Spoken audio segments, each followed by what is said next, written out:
Meekness and rest. Blessed are the gentle, for they shall inherit the earth. Matthew 5:5. A fairly accurate description of the human race might be furnished to one unacquainted with it by taking the Beatitudes, turning them wrong side out and saying, "Here is your human race." For the exact opposite of the virtues in the Beatitudes are the very qualities which distinguish human life and conduct. In the world of men, we find nothing approaching the virtues of which Christ spoke in the opening words of the famous Sermon on the Mount. Instead of poverty of spirit, we find the rankest kind of pride. Instead of mourners, we find pleasure seekers. Instead of meekness, we find arrogance. Instead of hungering after righteousness, we hear men saying, "I am rich and increased with goods and have need of nothing." Instead of mercy, we find cruelty. Instead of purity of heart, we find corrupt imaginings.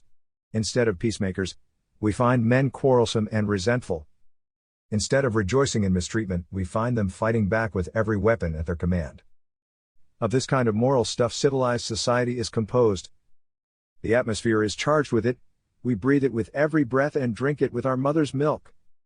Culture and education refine these things slightly but leave them basically untouched. A whole world of literature has been created to justify this kind of life as the only normal one. And this is the more to be wondered at, seeing that these are the evils which make life the bitter struggle it is for all of us.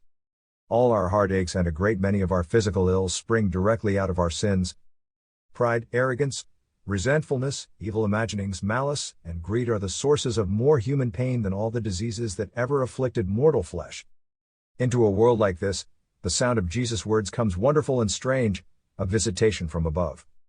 It is well that he spoke, for no one else could have done it as well, and it is good that we listen. His words are the essence of truth.